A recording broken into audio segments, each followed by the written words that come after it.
In today's technical corner, we're going to be talking about a very important but very niche product. Alex, what is this process? So tubescarving, it's not really something you see a lot.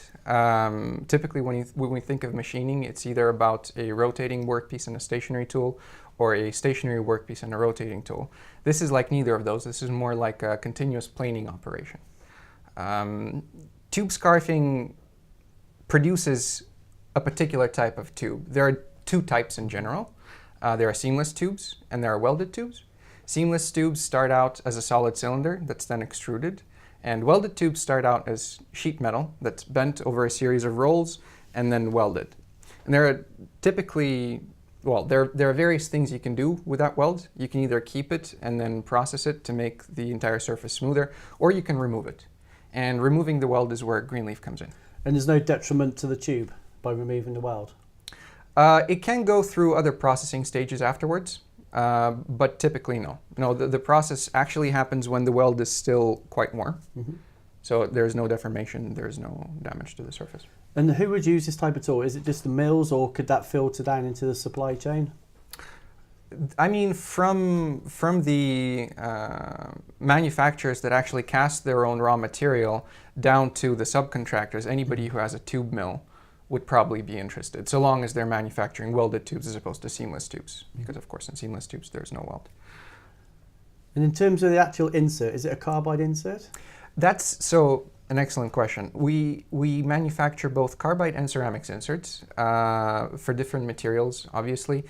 And what's important about a tubescarving application, there are many variables that you need to consider. Mm-hmm. From the distance between the welder and where you place the tool, to the angle that the tool makes with the tube as it's rushing past. And of course, probably the most important parameter is the surface speed.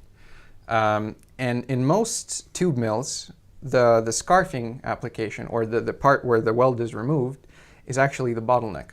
So if we increase the surface speed, if we are able to optimize the process by changing the insert, by changing the tool, affecting various other variables, and we can increase the surface speed, then we can actually increase the throughput of the entire mill. No different to CNC machine, I guess. In that regard, not at all, no. Mm-hmm. So it's quite a niche market. Are there many players? Are you big in this world? We are, as it turns out, we sell quite a bit of these in the US. It's among the top 10 products that we sell, in fact. I would say in Europe, the largest single manufacturer that uses these tools already is ArcelorMittal. They have multiple locations all over the world, as you know. Other than that, it's subcontractors. Mm-hmm.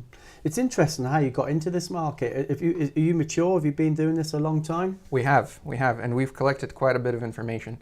So this is part of our strength, really, as a company. In Europe, we're fairly young, but in the US, we've been doing business for a long time, for over 60 years now, and we've collected a wealth of information. Not only about the typical applications that you would associate with Greenleaf, we're strong in nickel-based alloys, for example, but also in tubescarving, which is what we want to talk about a bit. And just finally, the last question I've got is what materials can you remove? Obviously, I know depend on the material, will depend on the weld, but what materials can you remove?